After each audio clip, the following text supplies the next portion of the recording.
Hello बच्चों, let's read out a question first. Choose the correct statements from the following. So यहाँ पर हमें दो स्टेटमेंट दे रखी है, फर्स्ट एंड सेकंड. सो जो भी करेक्ट स्टेटमेंट होगी उसको हमें चूज करना है. तो चलिए देखते हैं हम इसको की कॉन्सेप्ट से which we are going to use here for this question. So देखिए कॉन्सेप्ट सिंपल सा है, यूनिफॉर्म सर्कुलर मोशन. ठीक है. सो यूनिफॉर्म सर्कुलर मोशन इस कॉन्सेप्ट का हम यहाँ पर यूज करेंगे. सो यूनिफॉर्म सर्कुलर मोशन में जो इंस्टेंटेनियस स्पीड होती है, this is nothing but equals to constant. Everybody knows that.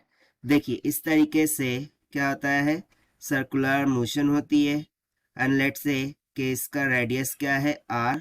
So at any instant, या लेट सपोज कि ऑब्जेक्ट पहले यहाँ था, सो इस पर उसकी टेंजेंशियल वेलोसिटी होंगी वो, फिर इस टाइम पर यहाँ पर टेंजेंशियल वेलोसिटी होंगी, यहाँ पर टेंजेंशियल वेलोसिटी होंगी और यहाँ पर टेंजेंशियल वेलोसिटी होंगी.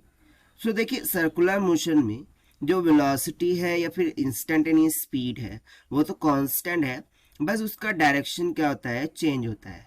ठीक है, उसका डायरेक्शन चेंज होता है. सो इसके अकॉर्डिंग पहले स्टेटमेंट को रीड आउट करते हैं.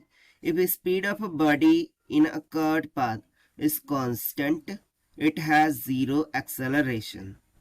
सो चलिए देखते हैं हम इस स्टेटमेंट को. सो देखिए क्या बोल रहा है, यदि speed of body curve path में, सो ये कर्व पाथ ही है एक तरीके का, वो कांस्टेंट हो. So yes, speed is constant according to uniform circular motion. So बोल रहा है कि एक्सेलरेशन जीरो होगा. Now let me say you कि यहाँ पर स्पीड तो कांस्टेंट है बट उसकी डायरेक्शन क्या हो रही है, every and each of the point क्या ये चेंज हो रही है, right. And due to this it would have some kind of acceleration, और वो एक्सेलरेशन कहाँ पर लग रहा होगा, टूवर्ड्स द सेंटर. सो किसी भी पॉइंट पर ले ले, सो एक्सेलरेशन हमेशा कहाँ पर लगेगा, टूवर्ड्स द सेंटर इस तरीके से लग रहा होगा. सो यहाँ पर देखिए एक्सेलरेशन जीरो तो नहीं हो सकता, right. So here we can say that acceleration is not zero. Acceleration zero तो नहीं है भाई. सो इसके अकॉर्डिंग स्टेटमेंट रॉन्ग हो गई. सेकंड स्टेटमेंट को रीड आउट करते हैं. When a body moves on a curved path with constant speed, it has acceleration perpendicular to the direction of motion. So yes, this statement is absolutely true here. कैसे देखते हैं यहाँ पर. So देखिए किसी भी इंस्टेंट पर आप वेलोसिटी देखिए वो कैसी है, टेंजेंशियल है, और एक्सेलरेशन टूवर्ड्स द सेंटर लग रहा है, राइट. सो इस स्टैंड पर देखूँ, सो ये क्या हो गया, परपेंडिकुलर. यहाँ पर देखूँ तो परपेंडिकुलर हो गया, यहाँ पर देखूँ तो परपेंडिकुलर हो गया. So at every and each of the instant acceleration उसकी मोशन का क्या हो रहा है, परपेंडिकुलर हो रहा है.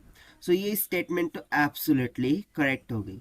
सो यहाँ पर हम सेकंड स्टेटमेंट के बारे में लिख सकते हैं कि एक्सेलरेशन परपेंडिकुलर, ठीक है, acceleration perpendicular to the direction of motion. ठीक है. सो इसके अकॉर्डिंग स्टेटमेंट टू करेक्ट हो गई. हमें करेक्ट स्टेटमेंट चूज करना था and that is why option B, that is second only, will become the correct answer for this question. So this is the required solution which we have solved by using the concept of uniform circular motion. So this is the required solution. I hope you understood well. Best of luck. Thank you.